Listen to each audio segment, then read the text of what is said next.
In South Asia, a strange thing is happening. Walk through parts of Dhaka or outside Delhi, and you'll see it. Solar panels gleaming on rooftops, billboards with words like eco-smart, net zero, and green future. It's a polished, optimistic image. But behind the glossy ads and official speeches about clean growth, the reality is much darker. Toxic rivers, coal-fired power plants, and industries pretending to be green without changing anything significant. This is what we call greenwashing, and in South Asia it's getting more sophisticated and more dangerous. Take Bangladesh, for example.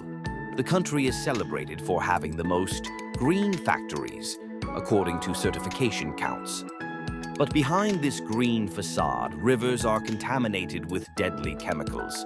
In Dhaka's textile hubs, testing found levels of forever chemicals, chemicals that are linked to cancer, hundreds of times higher than acceptable limits.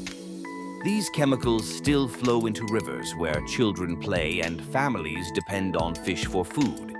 And it's not just Bangladesh. In India, corporate giants boast about their investments in solar farms and carbon-neutral offices.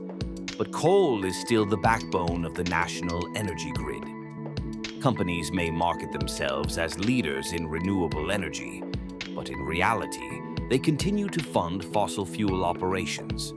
Meanwhile, China-backed infrastructure in Pakistan and Bangladesh is sold as development aid, with coal plants hidden under slogans like clean energy or energy security. The truth, these plants lock these countries into decades of high emissions. Why does this happen? In countries where regulatory bodies are weak or underfunded, these corporations can get away with misleading claims.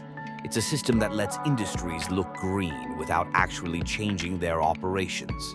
And it's not just an issue of false advertising. It's blocking real progress. Governments need stricter regulations. Rules that don't just let companies self-declare sustainability, but enforce real consequences for misleading claims. Independent media, investigative reporters, and activists play a crucial role in exposing these contradictions, but they need support and protection. The international community also has a part to play.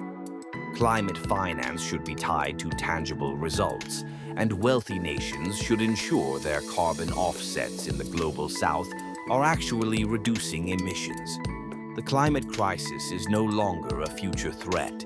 It's happening now. Droughts, heat waves, floods, they're already here. For the people in South Asia dealing with these impacts, a corporation's sustainability page doesn't matter. South Asia deserves better than slogans. It deserves real action. Action that improves air quality, protects water resources, and ensures a better future for its people.